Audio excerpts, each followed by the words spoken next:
Remue ménage. Remue ménage.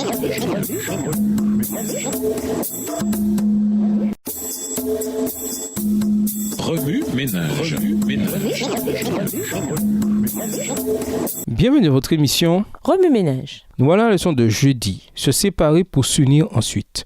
Lisons Apocalypse 14, verset 7. Apocalypse 14, verset 7. Il criait d'une voix forte. Révérez Dieu et donnez-lui gloire, car l'heure a sonné, où il va rendre son jugement. Adorez donc celui qui a fait le ciel, la terre, la mer et les sources. Depuis toujours, tout tourne autour d'une seule chose, l'adoration. Lucifer a convoité l'adoration dont seul le Créateur est digne. Ésaïe 14, versets 13 et 14. Déclenchant ainsi la lutte entre le bien et le mal. Et dans la dernière épreuve de force ici-bas, ce ne sera pas différent. La question à l'échelle mondiale sera: adorerez-vous le Créateur en son jour ou transigerez-vous avec votre conscience? En matière de relations humaines, un honnête compromis n'est pas qu'une bonne chose. C'est une nécessité. Pensez-y, sans une disposition à laisser tomber les préférences et les opinions, la plupart des couples ne s'entendraient jamais sur la couleur de leur buffet de cuisine ou sur le nom de leur enfant qui va bientôt naître. Si des compromis sur des préférences sont essentiels, il ne sera jamais sûr pour les chrétiens de faire des compromis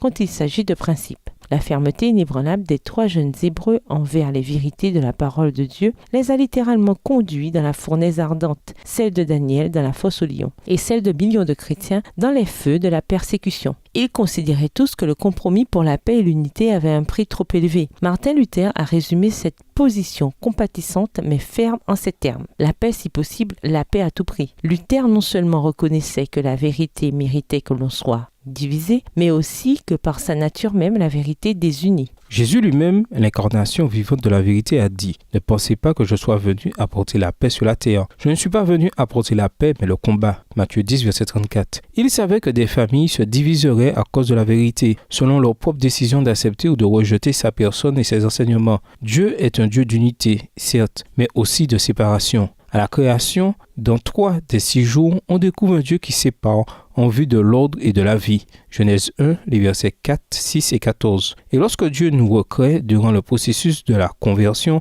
il nous sépare de nos loisirs ou de nos amis malsains pour que nous puissions croître en lui. Dieu sépare, mais pour unir. Au temps de la fin, Dieu séparera à nouveau pour unir. Par sa vérité, il séparera ses enfants du monde et d'un christianisme qui fait des compromis pour les unir les uns aux autres et à lui. Pendant ce temps, par une unité qui fait un compromis avec la vérité, Satan s'arrangera pour recevoir l'adoration. La terre entière fut remplie d'admiration et suivit la bête. Tout le monde se mit à adorer le dragon. Apocalypse 13, les versets 3 et 4. Ainsi, le dernier message d'invitation et d'avertissement du Créateur atteint les 4 coins de la planète. Soumettez-vous à Dieu et rendez-lui gloire. Adorez celui qui a créé le ciel, la terre, la mer et les sources d'eau. Apocalypse 14, verset 7. N'adorez pas la bête ou son image. Apocalypse 14, verset 9. Les 2 groupes seront unis dans l'adoration, mais un seul sera uni dans la vérité. Les croyants unis dans la vérité, feront l'expérience d'une profondeur de l'unité que le monde n'a encore jamais vue. Remue ménage, quels sont les principes non négociables dans votre vie et pour lesquels vous ne voulez faire aucun compromis pour réaliser la paix ou l'unité?